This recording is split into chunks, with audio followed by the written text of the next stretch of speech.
Welcome to the Abercrombie and Fitch fourth quarter fiscal year 2023 earnings conference call. At this time, all participants are in a listen-only mode. After the speaker's presentation, there will be a question-and-answer session. To ask a question during the session, you'll need to press star 11 on your telephone.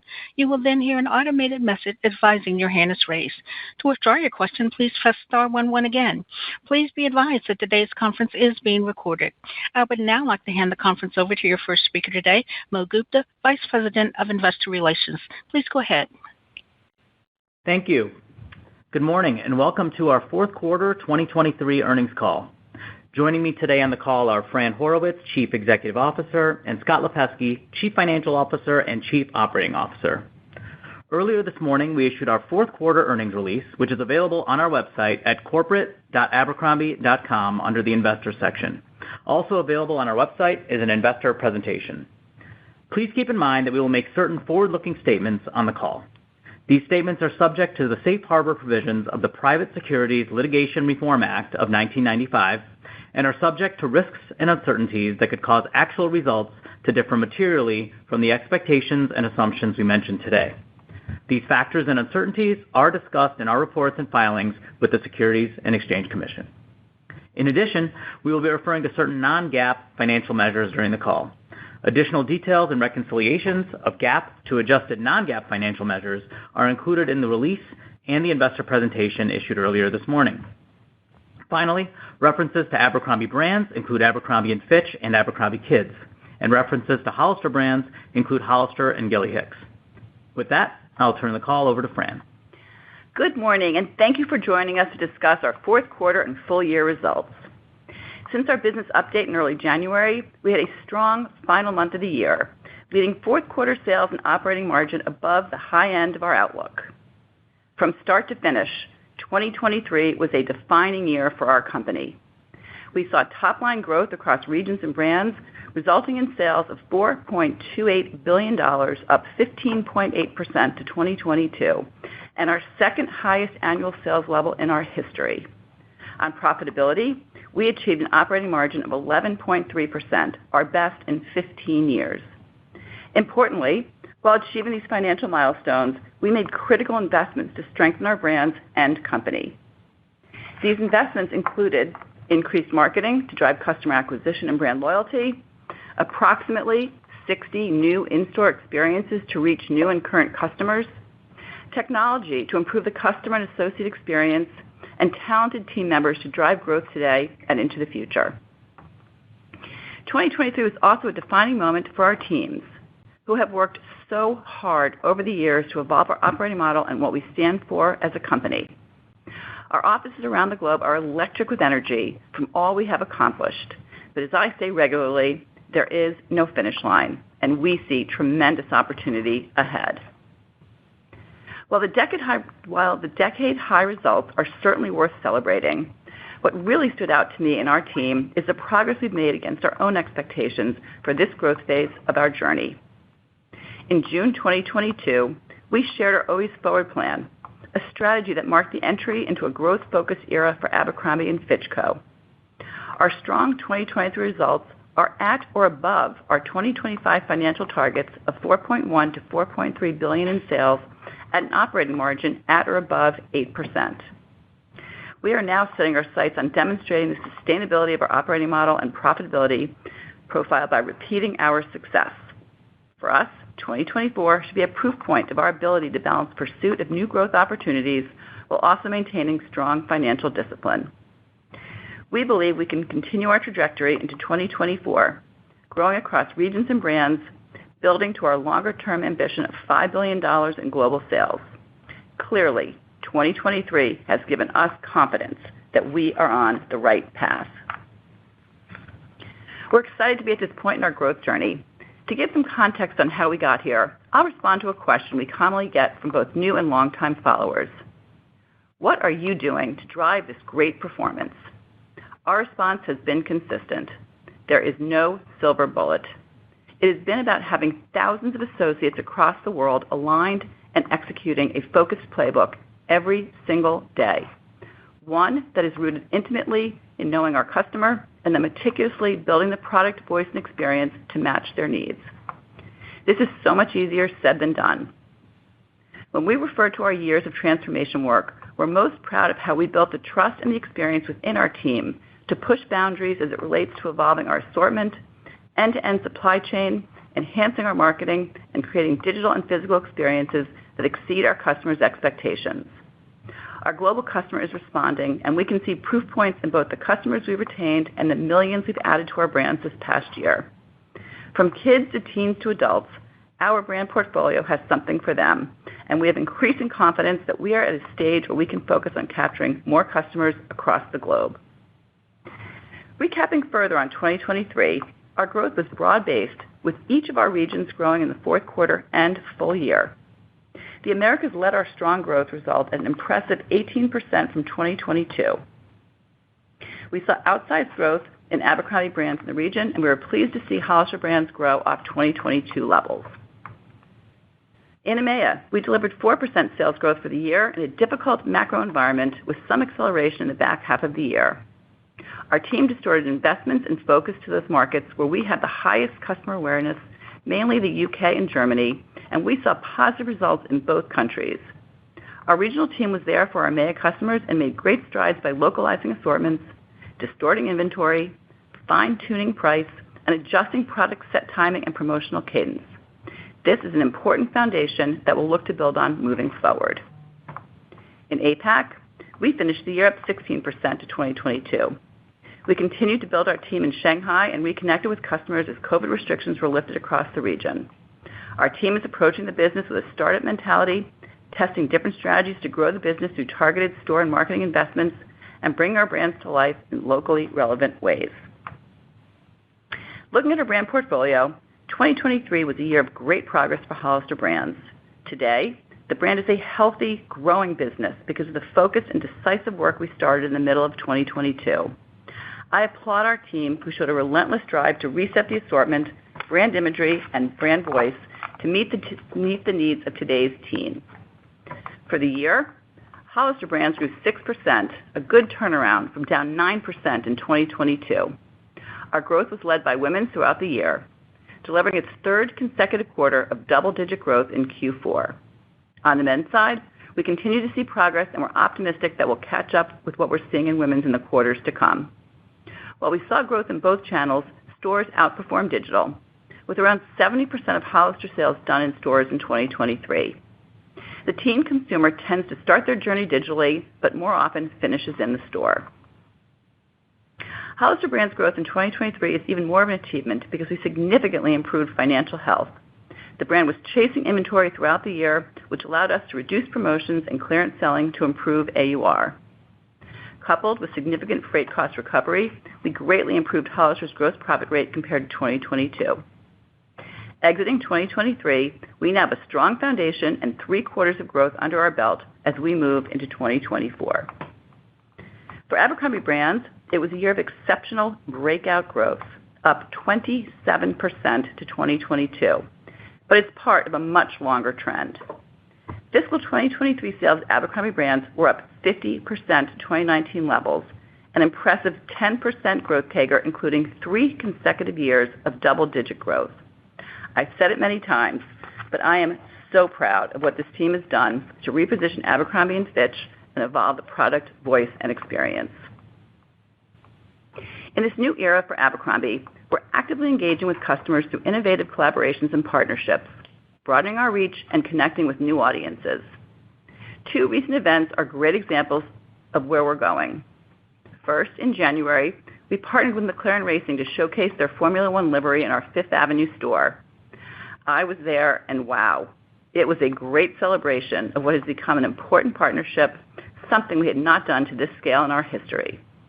We also participated in the Super Bowl in February through a comprehensive media effort, culminating in a successful brand activation event in Las Vegas. These are just a couple of events that help us deepen our customer connections, and our Abercrombie team has even more planned in the coming quarters. As a company, we've been able to deliver financial results at or above our 2025 Always Forward plan targets in our first year, a significant achievement. Beyond these benchmarks, we also owe our stakeholders consistency and sustainability of both sales growth and profitability. While we must acknowledge potential challenges we see from global macroeconomic and geopolitical instability, we have proven our ability to control what we can control. We aim to win in this new chapter for our company across a variety of consumer environments by sticking to our playbook and remaining close to our customers, all of which is in focus for us heading into 2024. For Abercrombie Brands, with our impressive multi-year growth trend, we are confident that our positioning and assortments are meeting the needs of our customers, and we're focused on growing the global customer base. On product in 2024, we will continue to deliver compelling assortments with newness and depth across categories while continuing to build on key collections like our Wedding Shop, an extension of Best Dressed Guest, which launches this week.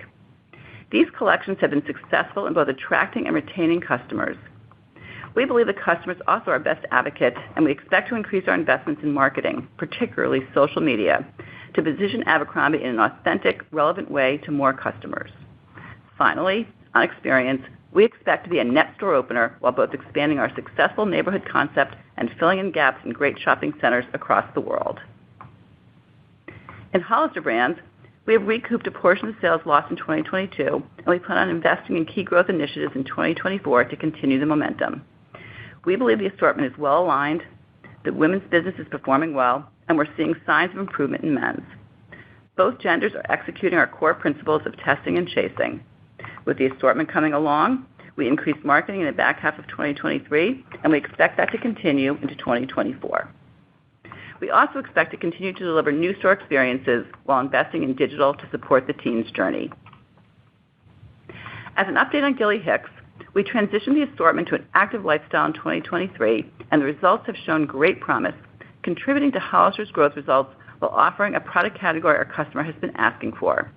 Going forward, we intend to focus our go-to-market strategy primarily on Hollister-led selling channels, including Hollister stores, digital and app, and Hollister Gilly side-by-sides. While we see Gilly Hicks as a key growth category for Hollister as a company, we are prioritizing higher return growth opportunities at Abercrombie and Fitch and Hollister in the near term. We will maintain a couple of freestanding Gilly stores to continue learning about the assortment and customer potential. For Social Tourist, we've moved the brand to digital only in the back half of 2023 and will offer minimal SKUs in 2024. We've enjoyed our partnership with the D'Amelio family and appreciated the opportunity to develop product and social strategies with them. Global growth is a very important part of our Always Forward plan, and we intend to put greater emphasis on expansion of our EMEA and APAC regions. Over the past year, we've made significant progress building our local teams, responsibilities, and resetting the foundation across product, pricing, and inventory. In EMEA, we expect increased marketing across brands to drive awareness around the evolved brand positioning and product offering for each brand. Our marketing push will focus on the UK and Germany, our two largest countries in the region. In APAC, our goal is to continue to deliver focused growth across China and Japan. We expect to strategically add store locations in key cities to improve our density and brand awareness. From there, we will focus on driving digital growth across key platforms. We've entered 2024 in a position of strength with momentum across our global business. We are laser-focused on building on the strength, and the first quarter is off to a strong start. I am so proud of what our global teams have accomplished over the past few years. The hard work rebuilding our foundation and engaging with our customers is showing up in our financial results. In 2024, our goal is to deliver sustainable, profitable growth while making key investments in our people, brands, and operations to make our company faster and stronger, progressing to a longer-term $5 billion sales aspiration. A heartfelt thanks goes out to our global team that delivered such a fantastic year for our customers. And with that, I'll hand it over to Scott. Thanks, Fran, and good morning. I'll add my thanks to our global teams for executing at such a high level in 2023. As Fran said, we are not done. After years of transforming our brands and operating model, we have a clear growth mindset at the company as we enter 2024. I'll start by covering Q4 results along with a quick rundown of our full year 2023 performance. Unless noted, all comparisons are to the respective 2022 fiscal period. I'll then provide some color on our 2024 outlook. For Q4, we delivered net sales of $1.45 billion, up 21% on a reported basis. This was above the range we provided in early January due to a better-than-expected finish to the month. Comparable sales for the quarter were up 16%, with both stores and digital contributing. We saw a $50 million benefit from the 53rd reporting week, up slightly to our previous outlook. By region, net sales increased 23% in the Americas on a reported basis and 17% on a comparable sales basis. EMEA was up 13% on a reported basis and 10% on a comp basis. APAC was up 21% on both a reported and comp basis.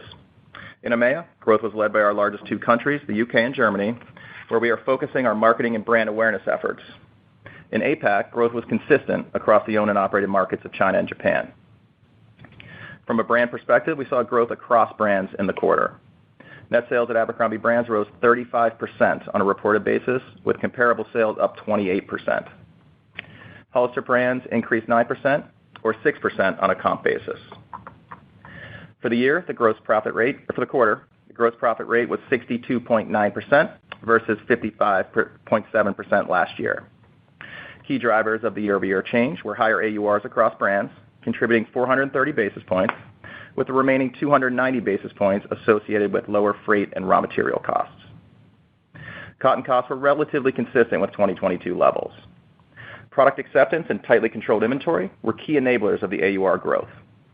Inventory ended the year down 7% to 2022, and each brand is in a position to chase. Q4 operating expense, excluding other operating income, was $692 million compared to adjusted operating expense of $575 million last year. We excluded $4.7 million of pre-tax asset impairment charges in the fourth quarter of 2022. Year-over-year expense growth was driven by higher marketing spend, incentive-based compensation, digital and technology investments, and the 53rd reporting week. In total, we delivered slight expense leverage in the quarter. Operating income was $223 million, more than double the adjusted operating income of $92 million last year. Operating margin was 15.3% compared to adjusted operating margin of 7.6% last year. Tax rate for the quarter was 29%, and net income per diluted share was $2.97 compared to 81 cents last year. Turning to full year results, which I'll cover on an adjusted non-GAAP basis. Full year results exclude approximately $4 million of pre-tax asset impairment charges, which adversely impacted results by 6 cents. In 2022, we excluded $14 million of pre-tax asset impairment charges, which adversely impacted results by 20 cents. For the year, net sales were $4.28 billion, up 16%, and represented our second highest sales level in the history of the company. Comparable sales for the quarter were up 13%. For the year, we saw a benefit of approximately $50 million for the 53rd reporting week and a slight benefit from net store openings. We delivered growth across regions, with the majority of growth coming from the Americas. Sales were up 18% in the Americas, 4% in EMEA, and 16% in APAC. By brand, Abercrombie brands led the way, with 27% growth on a reported basis and 23% growth on a comparable sales basis. We saw double-digit sales growth in both men's and women's. At Hollister brands, we delivered total sales growth of 6% and 4% on a comp basis. Growth was led by the women's business and the stores channel. Gross profit rate was 62.9% compared to 56.9% in 2022. Of the 600 basis point improvement, we saw around half come from higher AURs and around half come through the net of lower freight and higher raw material costs. Operating expense, excluding other operating income, was $2.2 billion, or 51.6% of sales, compared to $2.0 billion, or 54.1% of sales in 2022. Compared to last year, the dollar increase was primarily driven by marketing, incentive-based compensation, and digital and technology investments. We also saw variable expenses increase with higher sales and had added expense in the 53rd reporting week. Adjusted operating income was $489 million, or 11.4% of sales, compared to $107 million, or 2.9% of sales last year. The increase was driven primarily by a higher gross profit rate, as well as operating expense leverage on strong sales growth. The effective tax rate for the year was 31%. Net income per diluted share was $6.28 compared to 25 cents in 2022. Moving to the balance sheet, we exited the year with cash and cash equivalents of $901 million and total liquidity of approximately $1.2 billion. For the year, we had an operating cash flow of $653 million. We spent $158 million on capital expenditures, with $75 million spent on digital and technology, and the remainder spent on stores and maintenance. For the year, we repurchased a total of $77 million of par value senior secured notes on the open market, ending the year with $223 million outstanding. We ended the year with 765 stores across 5 million gross square feet. We delivered 57 new store experiences, including 35 new stores, 9 right sizes, and 13 remodels. We also closed 32 stores. Compared to 2019, our ending 2023 store count was down around 10%, while gross square footage was down 21%, store occupancy was down 24%, and productivity per square foot was up 18%. This improved productivity in the store channel, coupled with significant growth in digital, are key drivers of our improved profitability profile as we move into 2024. On 2024, we entered the year with momentum across regions and brands, a strong balance sheet, controlled inventory, and marketing investments in the back half of 2023, giving us confidence that we are executing well in those areas within our control. From a macro perspective, we are closely tracking the geopolitical landscape. For the full year, we expect net sales growth in the range of 4%-6% from $4.28 billion in 2023, with full-year growth expected across regions and brands. This includes the net adverse impact of approximately $50 million from the loss of the 53rd reporting week in 2023. While we expect growth in both the first and second halves of the year, we expect the rate of growth will be higher in the first half, partially due to calendar shifts stemming from the 53rd week. We expect a full-year operating margin around 12%. In terms of drivers, we expect modest gross profit rate improvement from lower cotton and other raw material costs. Consistent with past practice, we enter the year assuming minimal full-year AUR growth after strong growth the past few years. On freight, we discussed some minor benefits trickling into 2024, but we now expect those remaining benefits to be more than offset by impacts from the Red Sea. We will continue to read and react as the situation evolves in 2024, leveraging a strong supply chain playbook we've built over the years. For operating expense at the midpoint of our sales outlook, we are not expecting much leverage or deleverage. We will continue to drive our technology investment plan forward, including our retail merchandising ERP upgrade, which continues into 2024. For the tax rate, we are forecasting a rate in the mid to high 20s, which remains elevated to pre-pandemic levels based on the expected regional mix of income. For capital allocation, we expect capital expenditures of approximately $170 million. We expect around $80 million to be spent on digital and technology and around $90 million on stores and maintenance. On stores, we expect to deliver around 75 new experiences, including 45 new stores and 30 right sizes or remodels. We also expect to be net store openers, with our 45 new store openings outpacing around 30 anticipated closures. On liquidity, we expect to continue putting excess cash to work, including through share and debt repurchases pending business and market conditions. Entering 2024, we have approximately $232 million remaining on the $500 million share repurchase authorization established in November of 2021.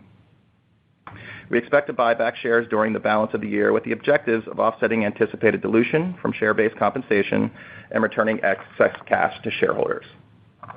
We also expect to further pay down debt through repurchases of outstanding senior secured notes where market conditions and pricing allow. For the first quarter of 2024, we expect net sales to be up low double digits to the Q1 2023 level of $836 million, including a slight benefit from the calendar shift from the 53rd week and assumed growth across regions and brands. This is supported by a strong start to the first quarter. We expect operating margin to be in the range of 8%-10%, compared to adjusted operating margin of 4.6% in Q1 2023. We expect the year-over-year improvement to be primarily driven by gross profit rate improvement, and a tax rate around 10%, which is lower than the company's statutory federal income tax rate, primarily due to anticipated discrete federal income tax benefits related to the vesting of share-based compensation. The rate is also sensitive to the company's actual stock price on the vesting dates. To finish up, we are about halfway through our 2025 Always Forward plan. As we look to 2024, we are focusing on delivering sustainable, profitable growth. Since we launched the plan in June of 2022, we have made progress across each pillar. On focus brand growth, we have delivered outsized growth in Abercrombie brands as planned, while stabilizing and growing a healthy business in Hollister. For our digital revolution, we have added talent, evolved ways of working, and made progress towards modernizing key technology platforms. For financial discipline, we have greatly improved cash flow, reduced debt levels, and used sales outperformance to accelerate investments in targeted areas like marketing to support further growth. We look forward to continuing to execute against this plan in 2024. With that, operator, we are ready for questions. Thank you. As a reminder, to ask a question, you'll need to press star 11 on your telephone. To withdraw your question, please press star 11 again. Please wait for your name to be announced. We ask that you please limit your questions to one and one follow-up. Please stand by while we compile the Q&A roster. One moment for our first question, please. Our first question comes from the line of Dana Telsey with Telsey Advisory Group. Your line is now open. Hi, good morning, everyone, and congratulations on a terrific year, and look forward to continuing to see the path of progress in 2024. Couple questions. Hollister continues to show nice improvement. You've mentioned, Fran, that it's led by women's. What are you seeing on the men's side, and what's your outlook for what the markers are for success in Hollister this year that you're seeing on the product side? Also, when you talked about Gilly Hicks, any other updates there in terms of how we should think about that as a growth vehicle going forward? And Scott, you mentioned the Red Sea having more of an impact. Timing of that impact, margin impact of that impact, and how do you see AURs progressing? Thank you. Thanks, Dana. Good morning. Yes, what an amazing and exciting year here at Abercrombie. To start with your first question about Hollister, very proud of the team. As you know, coming out of 2022, they really dug in to figure out, what pieces were owned by us and what was happening in the greater macro world. And they were able to really uncover some product opportunities. So returning to growth for 2023, led, as you mentioned, by the women's business, and that's across all categories. We are seeing progress in some green shoots and guys. We see a very strong bottoms business. They've been able to diversify out of denim, and there's lots of categories on the bottoms that are selling. And our expectation is to continue to see this progress throughout the year. Regarding Gilly, again, we are excited about the growth of Gilly. Gilly had a nice year. It's been a journey of learning for us that we've discussed many times. And the exciting thing is it's contributing to the growth of Hollister. So we have been able to pivot that brand per customer's feedback to really being an active lifestyle-focused brand, and that's what they're continuing to respond to. So as we mentioned, we do carry it in all the stores around the world. The side-by-sides will remain. We'll actually have some freestanding stores as well to continue to test and learn, but we're excited to see what it's contributing. Okay, Dana, let me chime in here for the last two. So on the Red Sea, first, a huge thanks to our supply chain team, planning team, sourcing teams for the read and react over the past couple months. Obviously, the situation is evolving rapidly. When we think about impact, this is mostly an impact to the European market for us. A lot of shipping goes through that area. Our teams have been reading, reacting, changing modes, whenever they need to do to get the product here, at the right time, at the best price.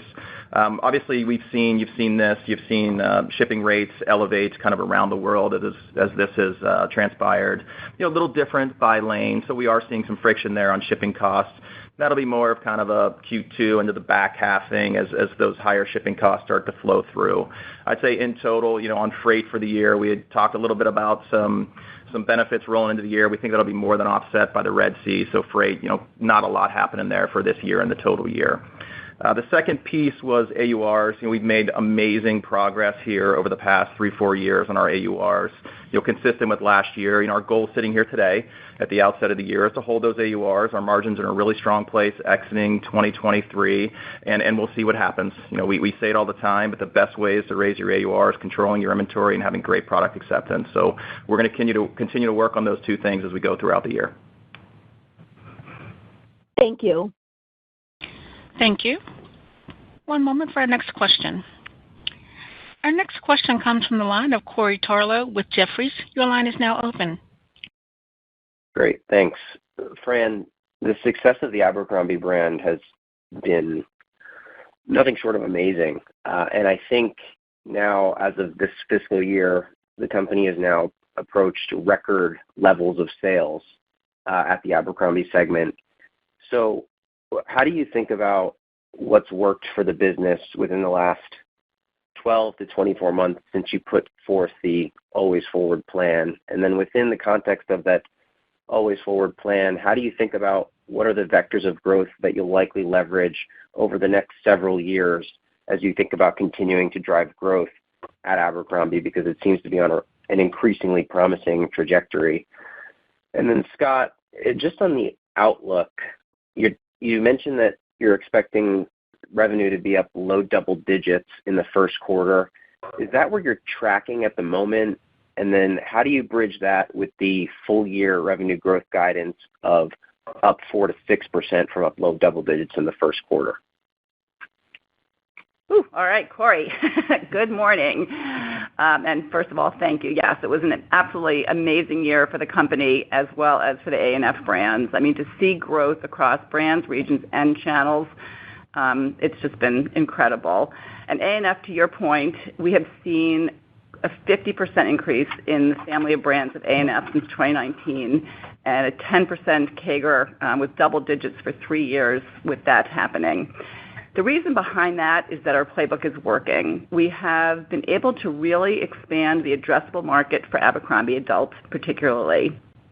So it is no longer a jeans and t-shirt company. It is truly a lifestyle brand.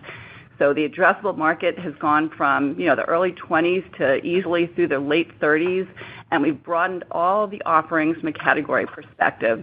So today, where we talk about things like YPB, our active brand, Best Dressed Guests, this week we're launching our wedding shop, which is another exciting bit of information, that we learned from staying close to the customer and how important this wedding journey is and how many occasions we can dress them for. So our expectation is to continue to see these ideas coming from the team and helping us understand what the consumer is looking for and continuing to grow all of those categories. So 2024, as we said, we're focused on sustainable, profitable growth, and frankly, there's no finish line. Okay, on the outlook, so let's start with kind of breaking up the year. So yeah, we expect growth in both halves. We'll start there. We do expect the growth rate to be higher in the first half. We'll get a little bit of a help here from this 53rd week nuance on the calendar shift, and really it comes down to visibility. Corey, sitting here today, we had a nice start to the quarter, strong start to the quarter. That's baked into our first quarter outlook here of up low double digits. And, with how fast this world is changing and just the geopolitical landscape changes so quickly, finding it hard to be super aggressive here and a reason to be super aggressive on the back half sitting here in March of this year. So we're running this business, more on a seasonal basis. We are laser focused on running the spring business, has had great product reactions, to the start of spring. Our teams are chasing inventory for the spring, and we're building those plans for the fall. That's very helpful color. Thank you so much, and best of luck. Thanks, Corey. Thank you. One moment for our next question. Our next question comes from the line of Matthew Boss with J.P. Morgan. Your line is now open. Thanks, and congrats on another great quarter. Thanks, Matt. So, 2 questions. Fran, maybe near term, could you elaborate on the continued momentum post-holiday and what you're seeing with early spring assortments so far here in the first quarter? And then just larger picture, how best to think about the global opportunity? It seems like in the release and in some of our recent calls, you've really honed in on the global opportunity. So maybe just how best to think about the growth playbook outside of North America as you see it from here.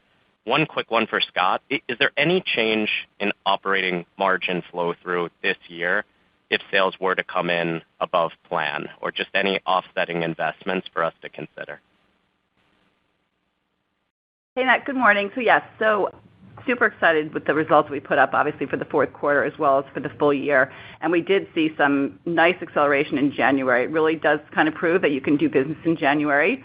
I'm very proud of the team because that was really a result of transitioning their assortments into early spring and getting some newness on the floor. Our consumer continues to respond to newness, and having new and first is something that's a very big part of our vocabulary.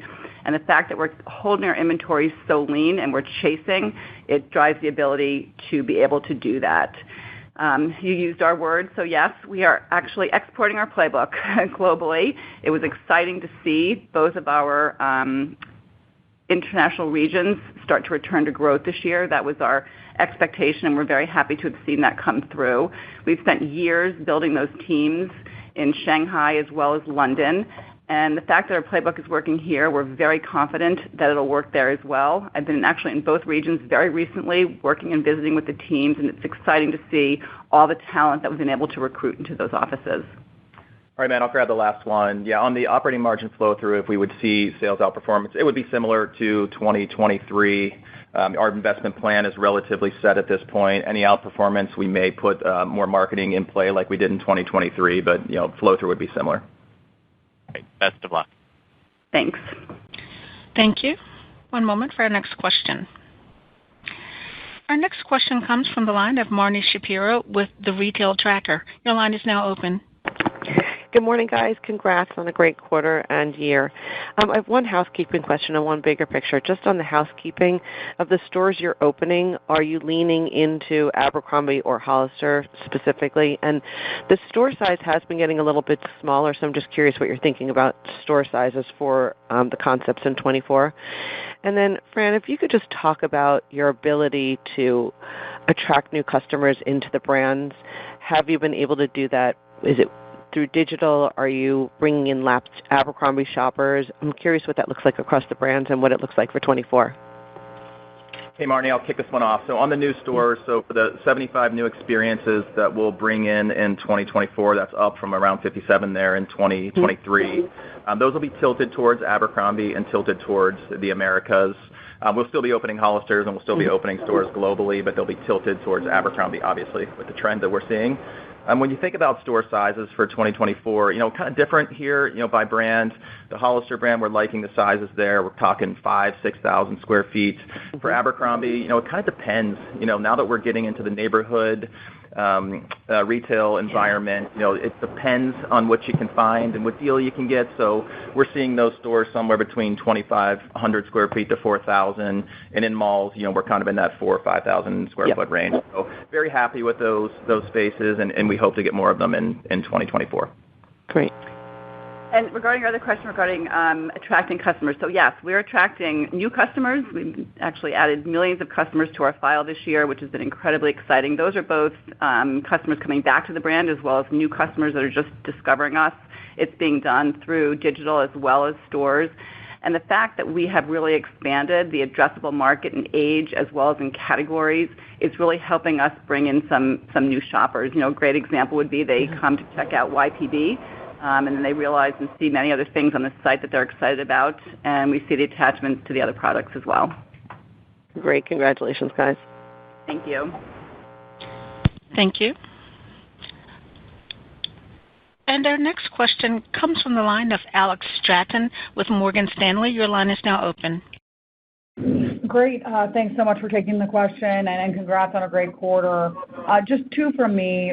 First on Hollister, where does that banner sit now as it relates to profitability? Is it still undershooting historical levels?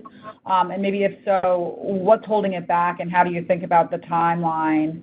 And then just turning to ANF, digital penetration, can you just remind me why it's so much higher than the average retailer? Has it always been that way, or was that a part of the turnaround over the last few years?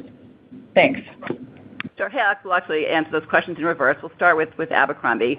The digital consumer really is a result of the age cohort that we've gone after. So the ANF millennial consumer is really a online shopper, and they love the convenience of coming to a store, whether that's to pick up their what we call a pop-in, purchase online, pick up in store, or to make an exchange or a return.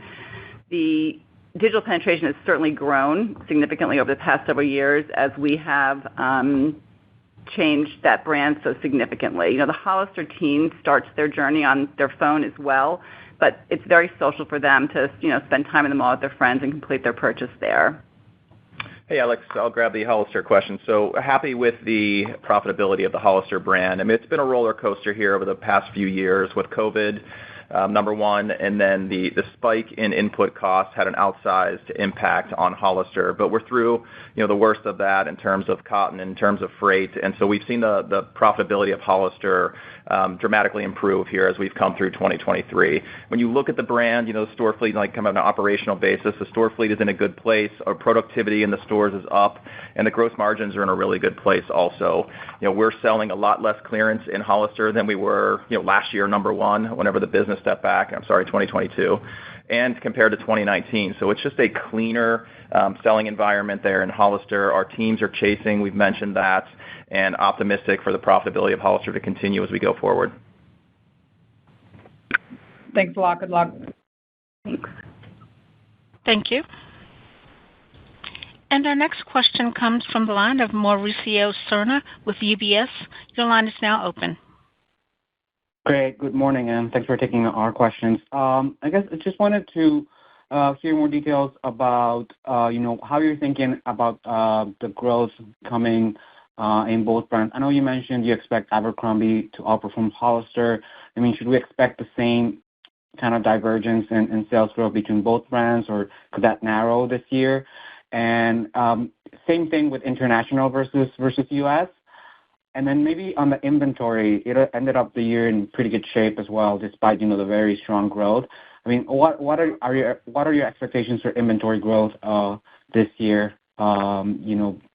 Relative to sales growth. Thank you.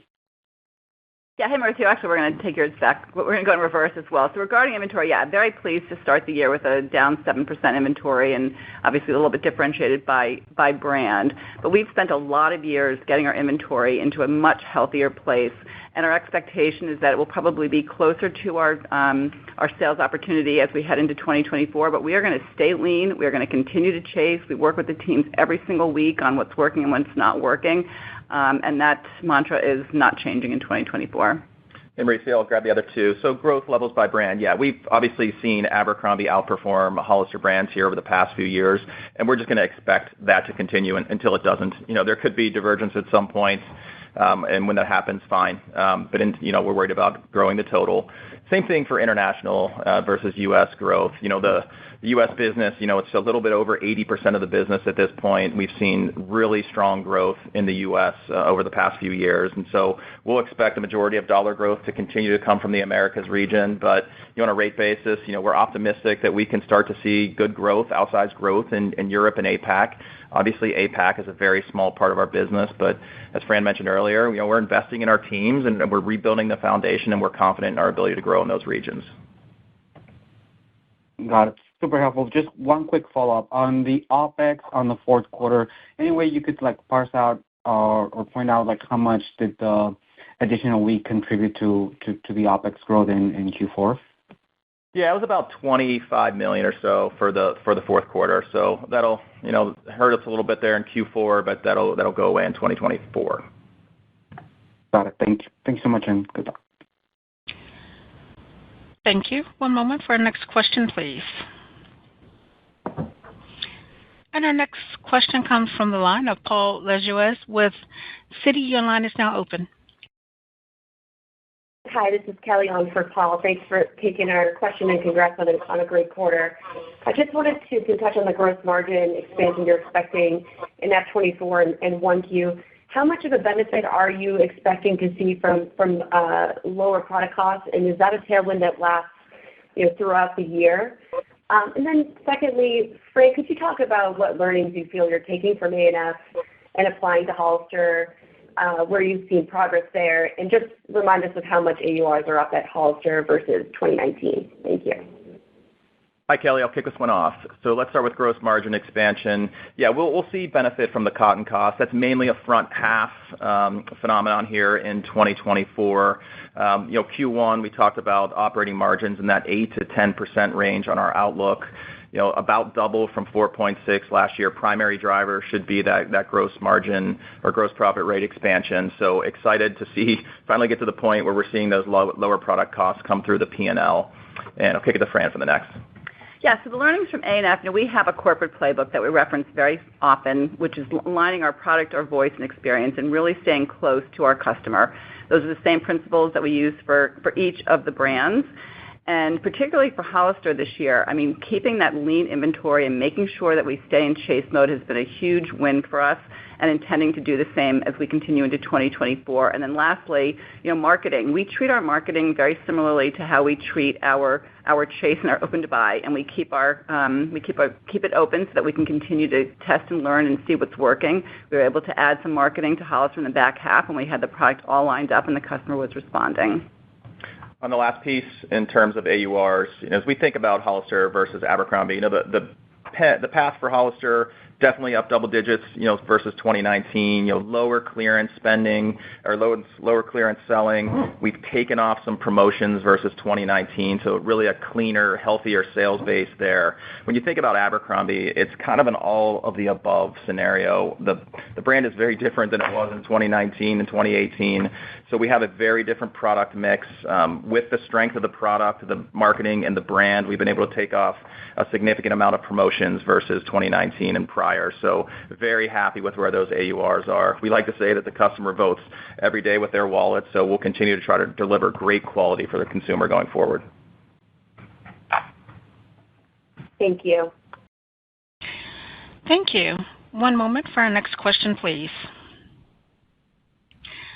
Our next question comes from the line of Janet Kloppenburg with JJK Research Associates. Your line is now open. Hi, thanks so much, and congrats on a good quarter and fabulous year. Fran, I was wondering, you said the bottoms business, especially at what you call out Hollister's, being so strong. I was wondering if the components of that were changing, because I sense the denim category is coming back. So I was wondering what you were seeing there, and I hoped you would give us an update on your outlook for promotional activity, embedded in guidance, because you guys were so much less promotional year over year last year, and I'm wondering if you think that can continue. And Scott, on the gross margin opportunity, you talked about earnings being perhaps higher in the first half versus the second half for obvious reasons, and that's how we should think about gross margin as well, is my question. Thanks. Sure. So let's start with the product. So if we talk about bottoms has actually been a success across both brands and all genders. I think the biggest learning coming out of 2022 was certainly about diversifying on our bottoms business so that we're not so heavily reliant on just the denim. With that said, denim is working. There's some exciting new things happening in denim. It's certainly cleaning up. Believe it or not, the rise now is starting to go back down. The wide leg and the baggy is working both in men's and women's and girls and boys. But the real key here is keeping a balance in the bottoms assortment and making sure that we continue to mine for new things out there like utility and cargo and non-denim bottoms, which are working for us. And I'll move to the next two, Janet. So promo outlook, we start every year assuming that we're going to be as promotional as the prior year, and our goal will be then to pull some back as we go throughout the year. And that kind of ties to that mindset of assuming flat AUR year over year at the beginning of the year. As we said, that the customer will continue to vote if they're willing to pay a little bit more than last year, and if the product acceptance is there and the inventory is in the right place, that will enable us, hopefully, to pull off some promotions as we go throughout the year. The gross margin point versus sales, very similar. First half benefit mainly from cotton, so gross margin expansion a little more in the first half there than you see in the second half. Thanks so much. Thank you. Thank you. One moment for our next question. Our next question comes from the line of Dylan Carden. Your line is now open. Just kind of curious here. I think you even said this on your prepared remarks, but you've hit or exceeded the sort of 2025 targets. And so from here, I guess maybe if $5 billion is the right way to kind of think about it. I guess is growth now a larger customer file for Abercrombie, Hollister recovery, net store growth, international? I'm sure you're going to say the combination of all, but if you could kind of maybe weight those. And then the structural improvement in sort of the long-term margin target from 10% to sustaining 12%. What sustains that at sort of a new level, kind of going back to some of the original thoughts around closing the benefits there and any recovery of the business? Thanks. Well done, Dylan. Yes. That does sum up our Always Forward plan and our targets. Thinking about $5 billion is the right way to think about it. Very excited to achieve what we have, top line and bottom line. But the key that we said in June of 2022 when we came out with our Always Forward plan was about sustainable, profitable, consistent growth. And that's really what our goal is for 2024, is certainly to do it again. I always say that there is no finish line, and we are really just at the beginning of this conversation, particularly from a global perspective. I mean, there's just so many opportunities out there, and having seen both those regions, go positive this year, as I mentioned just a minute ago about the teams that we're building in those regions. So super excited about exploring our playbook. Dylan, on the second part, on these long-term targets and the sustainability, you called out, the pro square footage and the real estate, some of the stats I gave. Square footage down 21%, occupancy down 24%, productivity up 18%. That's a much healthier store base than we had in 2019 when we were in kind of those low single digits, maybe the mid single digits operating margins. You add on the fact that the company's now about 45% digital penetration, that comes along with variable expenses. So we just have a cleaner expense base at the company, and we have regions that are growing, brands that are growing, and a marketing machine that's using data and analytics like they never have before, and new technologies. So that gives us the excitement, like Fran said, that we can continue to grow and sustain these margins where they are or grow. Is the online penetration there around 45%? Do you anticipate that being relatively stable from here? Is that kind of the right level? It feels like it's stable. Abercrombie is a brand that's around 60% digital, and Hollister is a brand that's around 30% digital. They've been tracking at those numbers over the past couple of years. So will it tick up a couple hundred basis points one way or another? Maybe. But that's how we're running the business. We're making huge investments in digital, and we're also making huge investments in stores. And the customer demands it all. So I'm super happy with all the products progress we've made, but also all the operations improvements we've made when it comes to the customer experience through this digital revolution of the past couple of years. And the Hollister store count, you're in a net square footage, or at least a net store opening position. Does Hollister need to kind of close more stores here? How are you feeling about the size of that fleet and sort of the penetration rate? Happy with the size of the fleet. Probably there's an opportunity to open more stores for Hollister. In the Hollister markets, we're always repositioning that brand within cities. Malls move around, the hot spots move around. We're always doing that. So we're always repositioning our brands within key cities. But we do believe there's an opportunity to grow the Hollister base globally. Got it. Sorry, and last one. International penetration, can you kind of get that back to prior 30+%, do you think, at this point? That would be the goal. We expect growth in all regions this year, so we'd love to be growing the Americas, but also growing the international business, and we'll see where the penetration ends up. Awesome. Thanks, guys. Thank you. This completes our Q&A portion. I would like to turn the call back over to Fran Horowitz for closing remarks. Yeah, I just want to say thank you, everyone, for joining the call today, and we look forward to continuing to provide updates in the near term. Thank you. This concludes today's conference call. Thank you for your participation. You may now disconnect. Everyone, have a wonderful day.